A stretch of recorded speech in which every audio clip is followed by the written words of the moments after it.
happened that Jambavan flew up to Govardhan that day for darshan, and he was on his way back to Vindhya when he sees this beautiful girl falling from the sky. He caught her, took her home, which for him was a cave, where she became eventually known as Jambavati.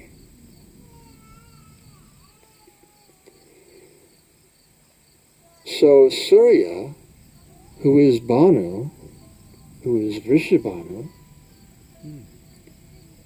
or an expansion of Vrishabhanu, he took Radha and Vishaka to his palace in the sun to serve them with all opulence, trying to relieve their separation from Krishna, which is not possible. Meanwhile, in Dwarka, Krishna is becoming so distracted, less competent every day to perform his duty of protecting the Jadus and reigning as the king of Dwarka. So then,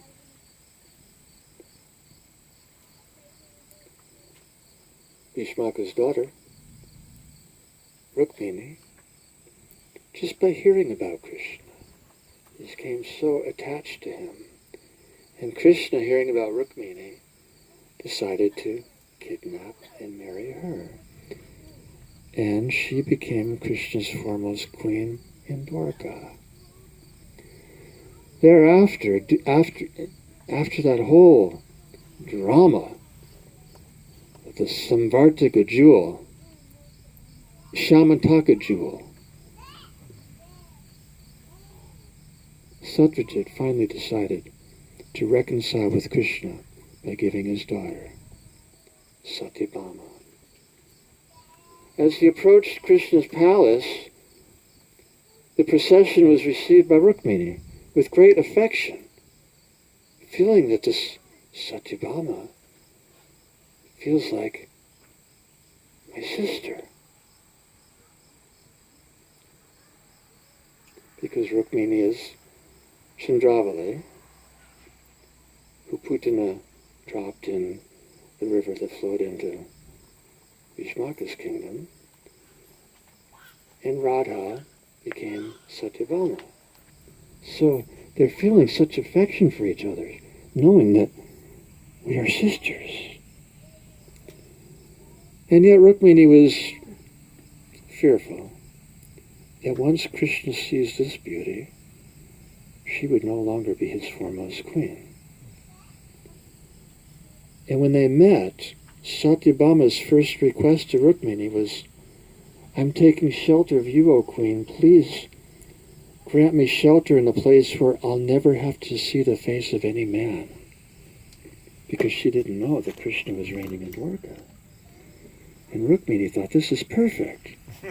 There won't be any jealousy. There won't be any competition.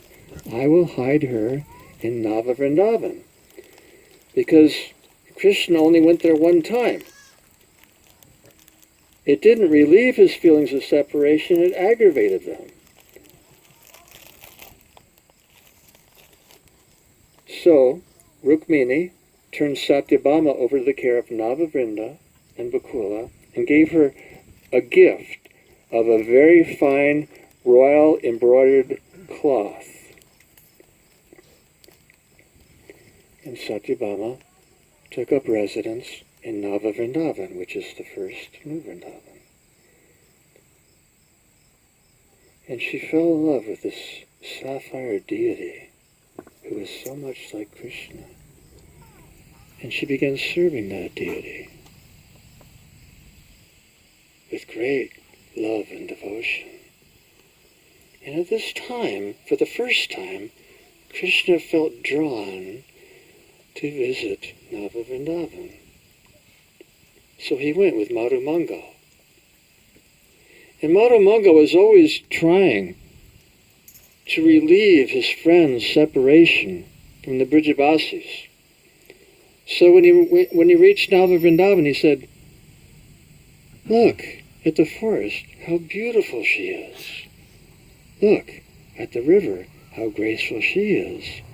Smell the flowers, how fragrant they are. And cherish the Dham, your beloved. And Krishna said, but where is she?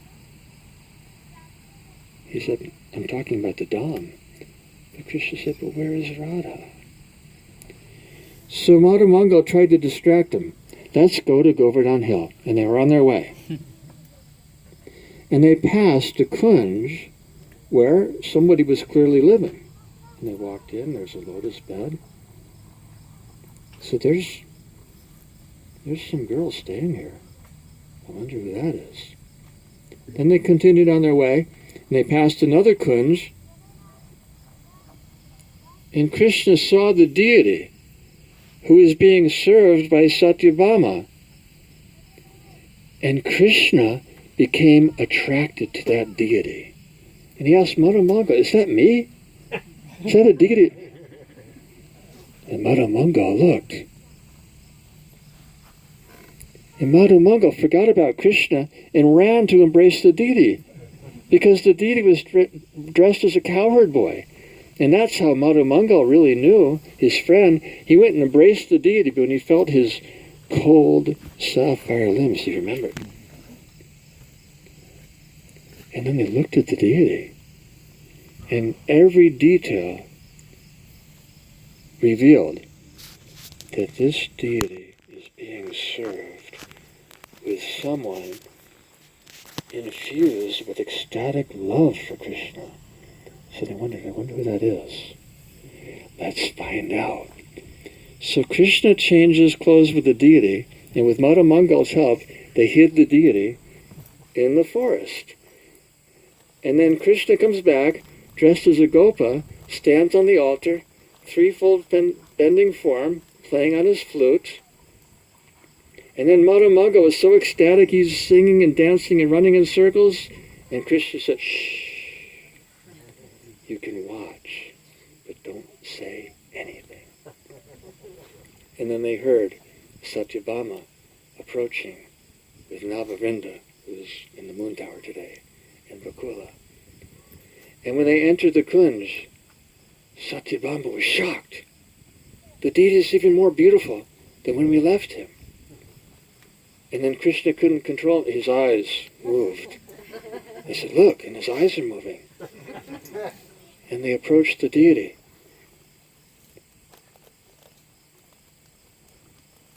And Satyabhama said, O deity, is Krishna happy? And the deity said, O illusory Radha, created by Vishwakarma, at this moment, Krishna is very happy.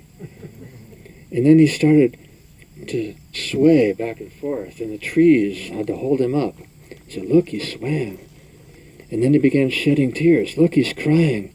Navavrinda says to Satyabhama, wipe the tears from his eyes. And when she touched him, he fainted. And when he fainted, she fainted. This is from Vidagdha Madhava by Rupa Goswami, in case anybody was wondering. And then they heard Rukmini's voice. Rukmini would never go to Navavrindavan because Krishna never went there. But he was gone for a long time, and she was suspicious. So she came with her entourage. And she came right into the kunj. And she saw Krishna dressed as a cowherd boy. And she became so attracted. He has never looked so beautiful.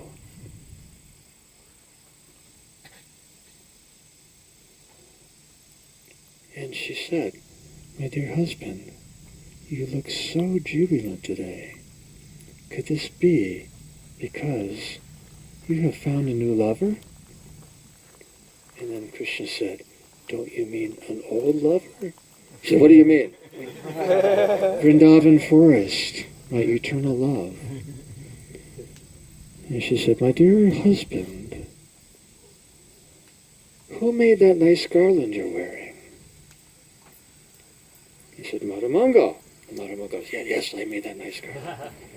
And she said, and who made that nice sash you're wearing? And Madhamangal, he was just ready to boast about And Krishna said, the goddess. And Madhamangal got, yes, the goddess, meaning the forest of Vrindaban offered this sash. And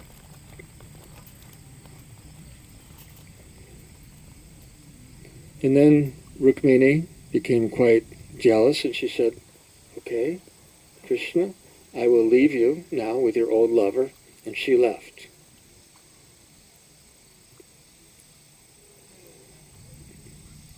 So Madhamangal is struggling to take the deity off the altar. Krishna is unconscious in ecstasy. So he embraces Krishna, my friend, come back to consciousness. And Krishna came back and said, this is a calamity. The queen is angry. Madhamangal said, you didn't look angry to me. And she said, because you did not detect her well-concealed emotions. So Krishna changed his clothes, met with the deity again, and then he returned to pacify Queen Rukmini.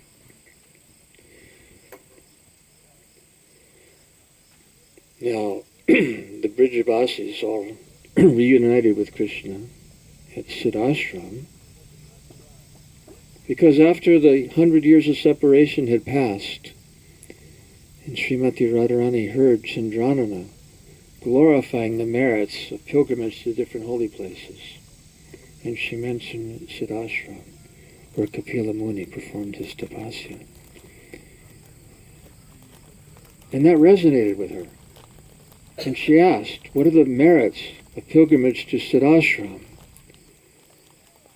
And Chandranana said, you never again have to experience the pain of separation from Krishna. She said, we're going.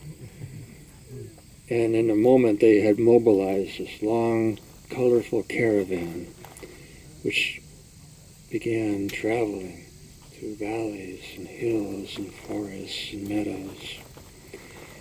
Meanwhile, in Dwarka, Krishna told the Jadus, we should go on pilgrimage to Siddhashram.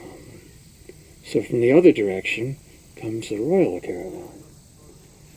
And as the Jadus were marching, led by their chariots, on the road to Siddhashram, they came across like a roadblock. These little girls spanning the road. And they just ignored them. They were going to plow right through. But when their chariots hit these little girls, they bounced off. And the Jadus, mighty warriors, they tried to push through. The little girls held them back. And the queens were wondering, what is going on here? So they asked the little girls, and they said, the queen of Vrindaban is bathing in a lake, and no one can approach at this time. When they heard that, Rukmini said, the queen of Vrindaban is in our midst. And Satyabhama became, but she's not the only beautiful queen around here. And then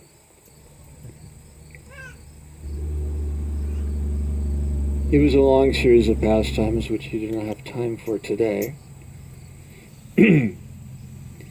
But after their stay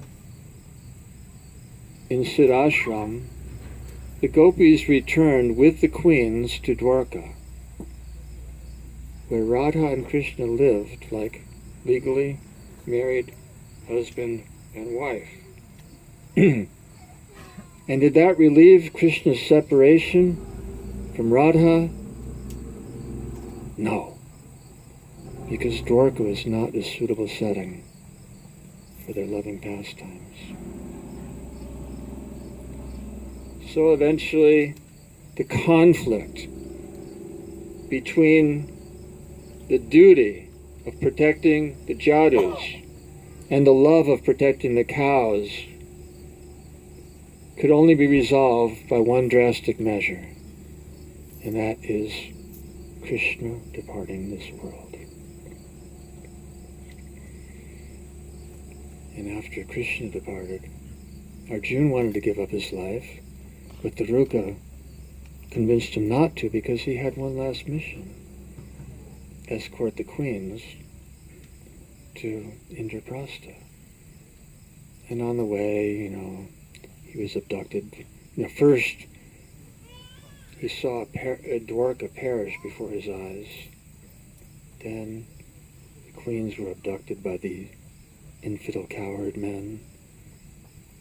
And Arjuna told his brothers, it's time for us to go. And as they went higher and higher, following the footsteps of their forefathers into the Himalayas, where the air grows thin and vegetation is sparse, past the point of no return, at a certain stage that rocky path transformed into a marble walkway inlaid with gems, and those craggy peaks of the Himalayas transformed into golden domes of eternal Dwarka. And just for an instant, before his eyes flooded with tears and his voice choked with emotion, Arjuna saw within one of those windows his friend saying, remember what I said? You will come to Manmana Bhava Madbhakto Madji Namaskuro Mami Vaishasi Satyam Te Pratijano Priyosime. Saka, remember I told you at Kurukshetra, if you always remember me, you will come to me. So Krishna left this world. The Jadus perished. Arjuna was gone. And what did the gopis do? They returned to Siddhashram. And they consigned their sacred bodies to the water of that lake. And that's why, to this day, devotees anoint themselves with gopi chandan, the clay from the shore of the lake at Siddhashram, imbued with the golden luster of the gopis. Anointing the body with gopi chandan while chanting corresponding names of Krishna infuses the soul with a sense of separation from Krishna, which is the highest ecstasy, the gift Lord Chaitanya gave and Srila Prabhupada distributed as the ultimate fruit of our chanting the holy names of Krishna. Hare Krishna, Hare Krishna, Krishna Krishna, Hare Hare, Hare Rama, Hare Rama, Rama Rama, Hare Hare. Thank you very much. Are there any questions or comments?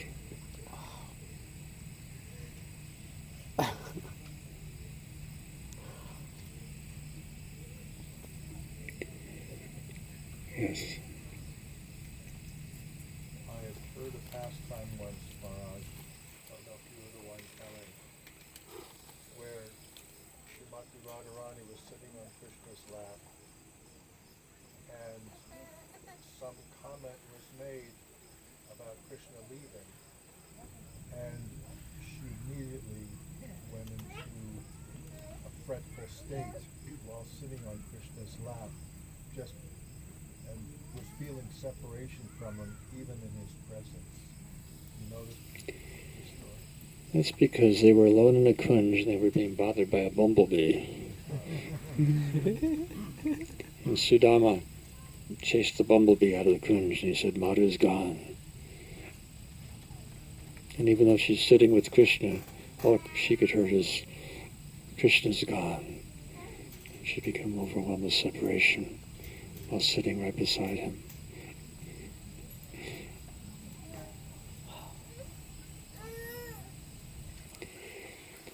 Jai Shri Radhe